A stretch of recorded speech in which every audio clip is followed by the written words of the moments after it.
आप देख रहे हैं मिड कैप मंत्रा और बाजार में एक दायरे में कारोबार हो रहा है, लेकिन बायस पॉजिटिव है। एक रेंज में ट्रेडिंग होते हुए दिखाई देगी और एक टाइट रेंज देखने को मिल रही है। निफ्टी फिलहाल 19,500 के नीचे है, लेकिन 19,450 के ऊपर टिका हुआ है। तो एक दायरे की ट्रेडिंग, लेकिन हरे निशान में कारोबार। और इसी तरीके का रिएक्शन आपको सेंसेक्स में दिखेगा, निफ्टी बैंक में दिखेगा और साथ ही मिड कैप्स में भी बायस पॉजिटिव, लेकिन परफॉर्मेंस इसी तरीके की है। निफ्टी बैंक ऑल्दो अपनी बढ़त गंवा चुका है और अब दिन के निचले स्तरों के आसपास आकर कर रहा है कारोबार, लेकिन निफ्टी की तरह मिड कैप्स एक रेंज में है।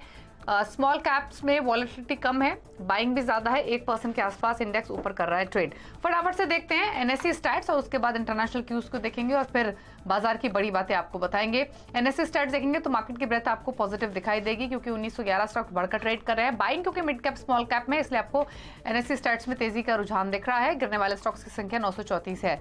संकेत देखें विदेशी बाजारों से तो एशियन मार्केट्स को देख लेते हैं।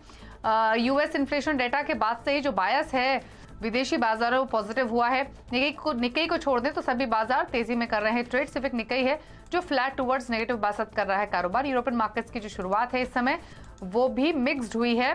फुत्सी कैक बिल्कुल फ्लैट ट्रेड कर रहे हैं और डैक्स हल्के दबाव के साथ कर रहा है कारोबार।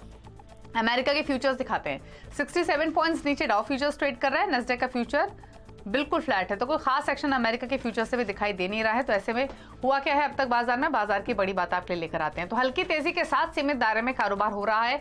निफ्टी 19,450 को होल्ड कर रहा है। निफ्टी बैंक में 300 अंकों का दायरा हमने देखा था, लेकिन अब दिन के निचले स्तरों के आसपास आकर दिन की जो भी बढ़त थी वो गवाकर निफ्टी बैंक कारोबार कर रहा है। मिड कैप्स ज्यादा जोश में है। आईटी इंडेक्स एक स्ट्रॉन्ग आउट परफॉर्मर आज के सेशन में, जहां पर 3% की तेजी है और आईटी इंडेक्स अब 4 महीने के ऊपरी स्तरों पर आ चुका है। कुछ और पॉकेट्स देखेंगे तो realty, NBFCs, metals, oil and gas, यहां पर बाइंग देखने को मिल रही है। Power, health care, consumer durable stocks थोड़े दबाव में आज कर रहे हैं ट्रेड। जतिन गेडिया हमारे साथ मौजूद हैं, टेक्निकल रिसर्च एनालिस्ट शेर खान से। ज्योति नमस्कार, स्वागत है आपका। बताइए पहले तो इंडेक्स पर राय रिमेनिंग सत्र के लिए।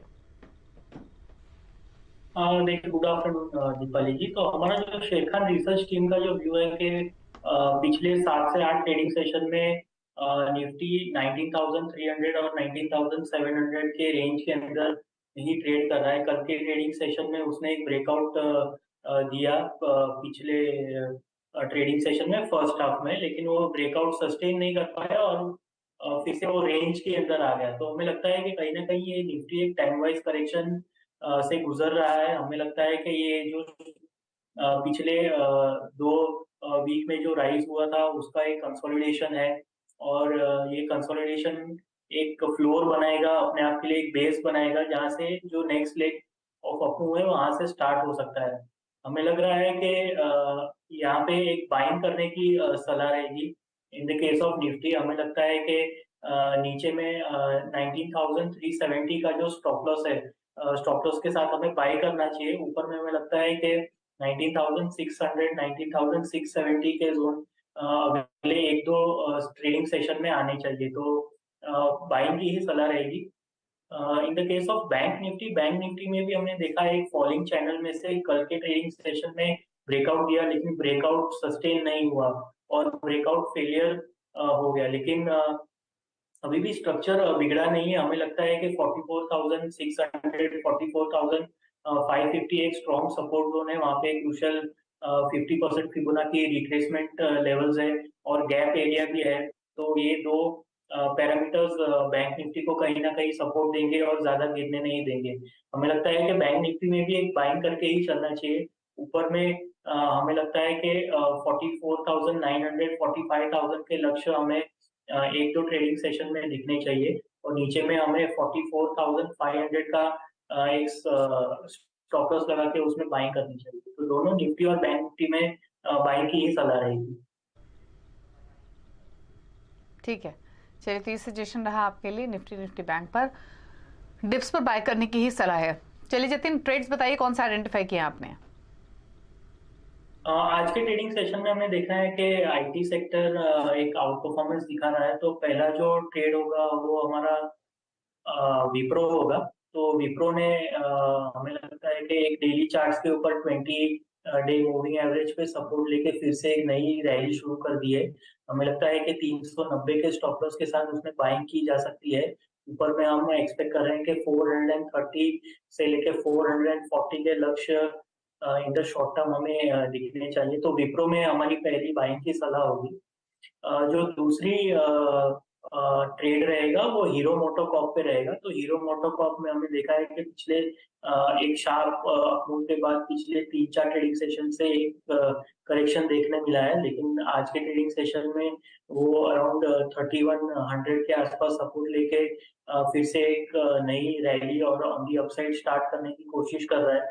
तो एक कंसोलिडेशन के बाद फिर से एक नई रैली शुरू हो सकती है, तो उसमें हीरो मोटोकॉर्प में बाइंग करके चला जा सकता है। स्टॉप लॉस हमारा 3030 होगा और ऊपर में टारगेट 3260 के होंगे। ओके, तो हीरो मोटोकॉर्प और विप्रो दो ट्रेड्स आपको बताए गए हैं जहां आप खरीदारी की पोजीशंस इनिशिएट कर सकते हैं। चलिए मिड कैप्स का हाल लेकर आते हैं आपके सामने। इंडेक्स आधा % ऊपर ट्रेड कर रहा है। पॉकेट्स लेकर आते हैं। शुरुआत करेंगे आईटी के साथ ही, क्योंकि यहाँ जबरदस्त तेजी है। मिड कैप आईटी भी चहक रहा है। Mphasis, Oracle Financial Services, L and T Tech Services, Birla soft जोरदार तेजी दिखा रहे हैं। आज के सेशन में 6% तक के मूव्स इन स्टॉक्स में है। फार्मा इंडेक्स आपको फ्लैट दिखेगा, लेकिन मिड कैप स्मॉल कैप में बाइंग है। और ब्लिस टीवीएस फार्मा 6% ऊपर, नेटको फार्मा 5% ऊपर है। ग्लेंड फार्मा, ग्लेनमार्क फार्मा में भी 2.5-3% की तेजी फिलहाल देखी जा रही है। एनबीएफसीज में सेटन क्रेडिट केयर, जीआईसी हाउसिंग फाइनेंस, उजीवन, पिरामल एंटरप्राइजेज यहां पर मजबूती 10% ऊपर सेटन क्रेडिट केयर, और बाकी स्टॉक्स भी 5% तक ऊपर कर रहे हैं कारोबार। सीमेंट स्टॉक से मजबूती है। इंडिया सीमेंट 3% ऊपर, 5% ऊपर सांगी industries, orange cement, NCL industries में भी 2% तक का मूव आज के सत्र में है। रियल्टी में बाइंग है। Lodha developers, Godrej properties, Obra realty और फिनिक्स मिल्स 2.5% तक का मूव इन स्टॉक्स में भी है। मिड कैप्स में बढ़ने वाले स्टॉक्स दिखाएंगे आपको कुछ और।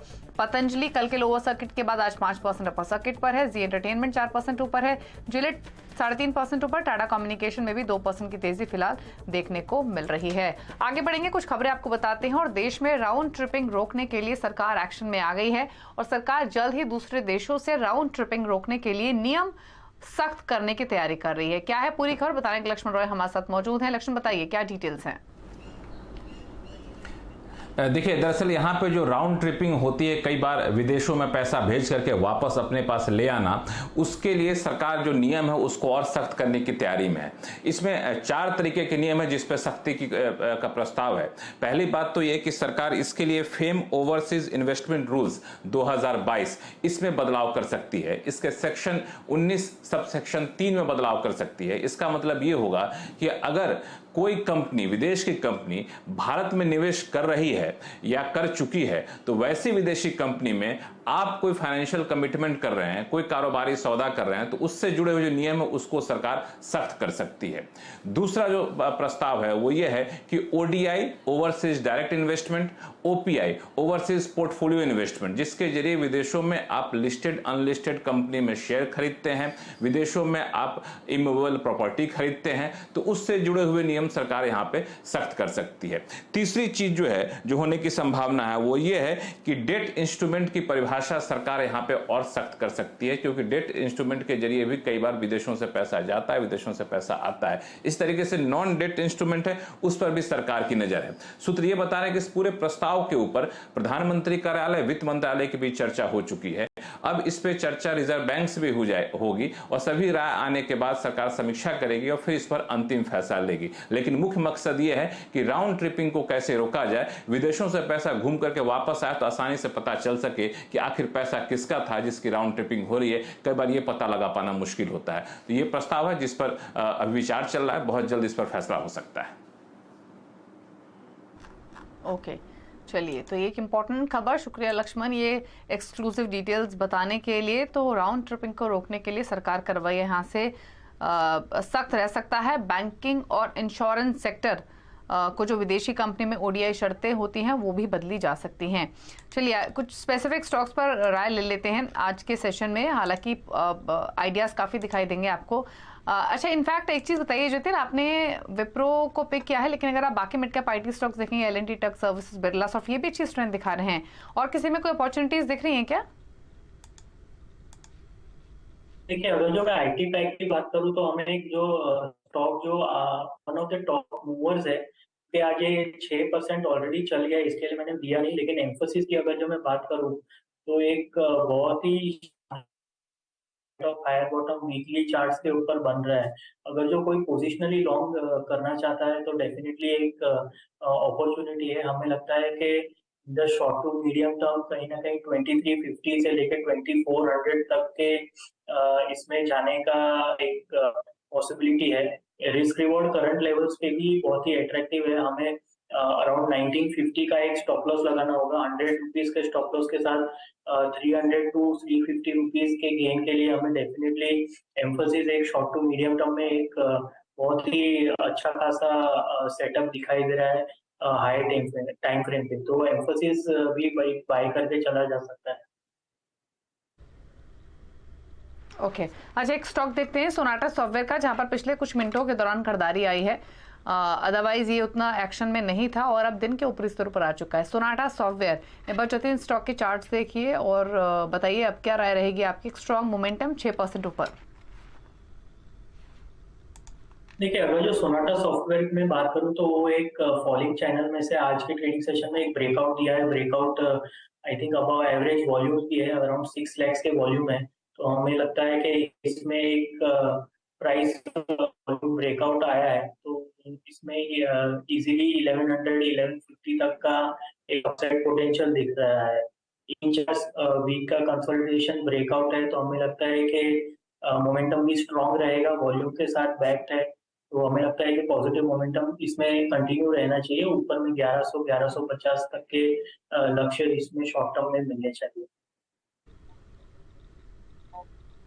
ओके चलिए रुक रहे हैं एक ब्रेक के लिए। ब्रेक के उस पर कुछ और खबरें, कुछ और स्टॉक्स पर बातचीत, साथ ही खेड़ा नंबर 1 का अपडेट। जल्द वापस आते हैं।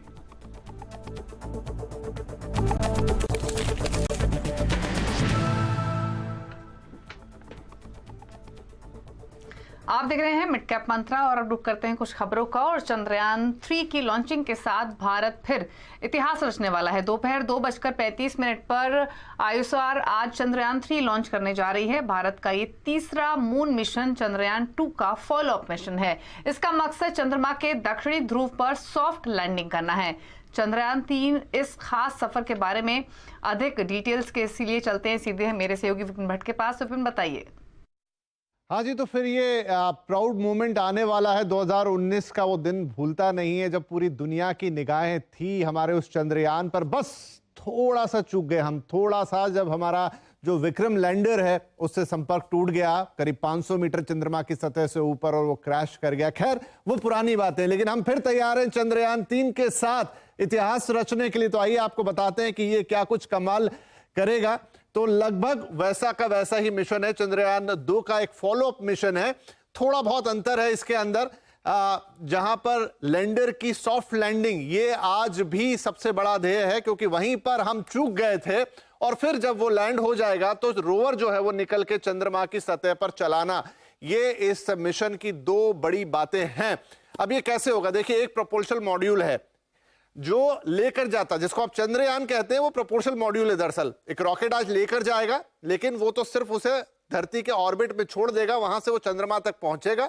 तो उसका पहला हिस्सा प्रोपोर्शन मॉड्यूल, जिससे अलग होगा लैंडर चंद्रमा की सतह से कुछ 100 किलोमीटर ऊपर। और जब वो लैंड कर जाएगा, सॉफ्ट लैंडिंग हो जाएगी, तो उसमें से फिर एक रोवर निकलकर बाहर आएगा जो चंद्रमा की सतह पर चलेगा। तो 3 चीजें हैं जो चंद्रयान को बनाती है। इस बार ऑर्बिटर नहीं भेज रहे हम, क्योंकि वो चंद्रयान 2 वाला ऑर्बिटर अच्छी तरह से काम कर रहा है इस वक्त भी। अब ये देखिए, ये है जोरदार वो रॉकेट, LMV-3 रॉकेट। इसे लेकर आज श्रीहरिकोटा से उड़ान होगी दिन में 2:33 पर, और ये रॉकेट लेकर जाएगा, जैसा मैंने आपको बताया, चंद्रयान को पृथ्वी के ऑर्बिट में ले जाकर ये रॉकेट छोड़ देगा करीब 178 किलोमीटर, अगर पृथ्वी की सतह के ऊपर से आप माने। LVM-3 देश का इस वक्त का सबसे शक्तिशाली रॉकेट है। फैट बॉय भी इसे कहते हैं। बहुत ताकतवर है ये, 3 स्टेज रॉकेट है और दमदार है। ये करीब 8 टन पेलोड ले जाने में सक्षम है पृथ्वी की कक्षा से 200 किलोमीटर ऊपर तक। 8 किलो का पेलोड ये ले जा सकता है और 200 किलोमीटर पृथ्वी की सतह से ऊपर जाता है, जहां पर जो इनिशियल अर्थ ऑर्बिट है वहां पर। और LVM-3 एक 3 स्टेज रॉकेट है। जैसा मैंने आपसे कहा कि 3 अलग अलग स्टेजेस में ये रहेगा, जिसमें solid fuel, liquid propulsion fuel और फिर क्रायोजेनिक इंजन, ये सारी चीजें हैं इसके अंदर की टेक्निकलिटीज हैं। लेकिन देखिए होगा क्या, 1.5 महीना लगेगा। ये तो तुरंत ले जाएगा, 1000 सेकंड में रॉकेट छोड़ देगा चंद्रयान को और फिर वो पृथ्वी की कक्षा में चक्कर लगाएगा। लेकिन जो चांद तक जाने का समय है वो है करीब 45 से 48 दिन, क्योंकि करीब 4 लाख किलोमीटर की दूरी तय करनी है। और इसका सिस्टम कुछ ऐसा होता है कि एक बार चंद्रयान पृथ्वी के ऑर्बिट में घूमना शुरू करता है और उसके बाद वो पृथ्वी का ऑर्बिट छोड़ता है और चंद्रमा के ऑर्बिट में जाता है, फिर उसके ऑर्बिट छोटे होते जाते हैं और फाइनली वो लैंड करता है। तो प्रपोर्शन मॉड्यूल लैंडर रोवर को चंद्रमा पर छोड़ देगा और खुद चंद्रमा की कक्षा में चक्कर लगाता रहेगा, जो आप देख रहे हैं इस वक्त। और लैंडर की होगी असली परीक्षा। पिछली बार बहुत सारे इश्यूज हुए थे कि थ्रस्ट इंजन ठीक से काम नहीं कर रहे थे, बहुत तेज घुमाव पे सॉफ्टवेयर चूक गया, नहीं पकड़ पाया उसको। वो चीजें इस बार सब प्रैक्टिकल करके देखी गई हैं। और देखिए, लैंडर रोवर चंद्रमा पर जब लैंड कर जाएगा तो वो वहां पर एक दिन के लिए एक्टिव होंगे। अब एक दिन पृथ्वी का, लेकिन ये चंद्रमा के, या एक दिन चंद्रमा का, ये पृथ्वी के 14 दिन के बराबर है। मतलब 14 दिन की इनकी जिंदगी है, जो लैंडर है वो भी और जो रोवर निकल के काम करेगा वो भी। हाँ, जो प्रोपोर्शनल मॉड्यूल है जिसने इनको छोड़ा है वो 3 से 6 महीने तक काम करता है, और ऑर्बिटर तो है ही जो करीब इस समय काम कर रहा है, 3 से 4 साल उसका जीवन होता है, तो वो तो चल ही रहा है इस समय। और सारी निगाहें इस पर होगी कि इस चीज को क्या हम ठीक से कर पाते हैं, चंद्रमा पर सुरक्षित और सॉफ्ट लैंडिंग कर पाते हैं। कल भी इसरो ने इसी माहौल में हेलीकॉप्टर से इस लैंडिंग को करा के देखा है। पिछली बार वो हमारा लैंडर क्रैश हो गया था, बिखर गया था। इस बार है कि वो बिखरे ना, टूटे ना, अगर क्रैश लैंडिंग भी होती है तो डैमेज ना हो। रोवर को चंद्रमा पर घूमते हुए दिखाना ये एक मकसद होगा। चलेगा, नमूने इकट्ठे करेगा, सैंपल्स लेगा, जानकारी लेगा, हम तक भेजेगा।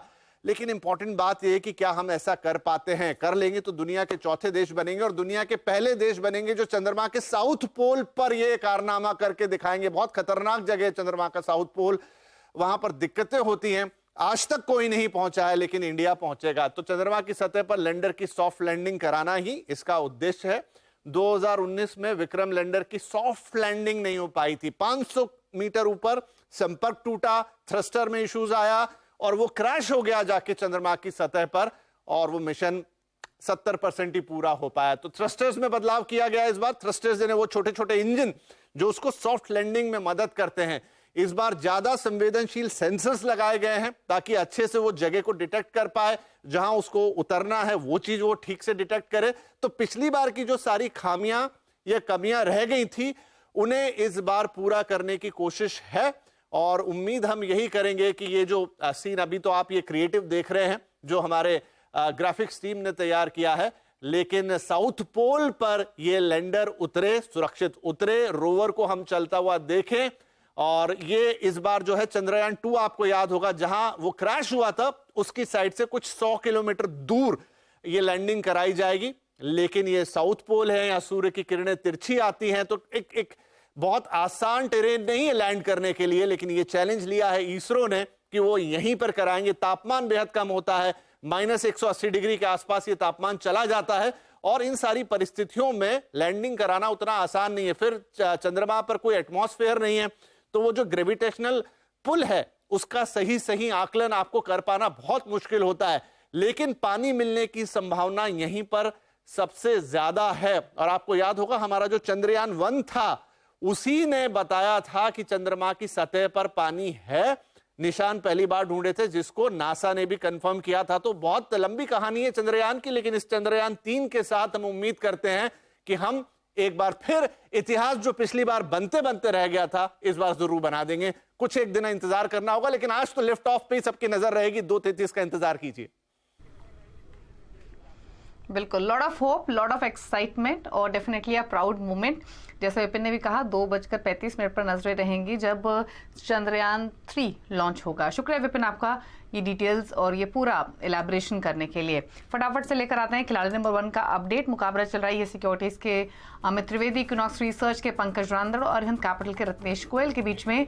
फिलहाल लेकर आते हैं अपडेट। पंकज ने ग्रैन्यूल्स को ऐड किया है पोर्टफोलियो में 340 के टारगेट्स के लिए। खरीदारी की सलाह है, 298 का स्टॉप लॉस रखें। रत्नेश गोयल ने एक ट्रेड ऐड किया है, वो है क्राफ्ट्समैन ऑटो का। यहाँ से इन्होंने एग्जिट किया है, माफ कीजिए, 4700 के टारगेट्स थे, लेकिन 4423 पर इन्होंने एग्जिट ले लिया है। अब दिखाते हैं रिटर्न की स्थिति। हालांकि आज आखिरी दिन है मुकाबले का।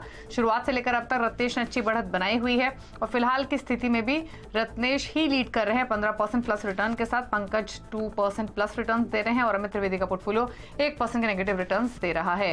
रुकने इसी के साथ एक ब्रेक के लिए। ब्रेक उस पर नयो कंपनी में आज बात करेंगे फेडरल बैंक के CFO वेंकटरमण वेंकटेश्वरन से। एक छोटे से ब्रेक के बाद नमस्कार।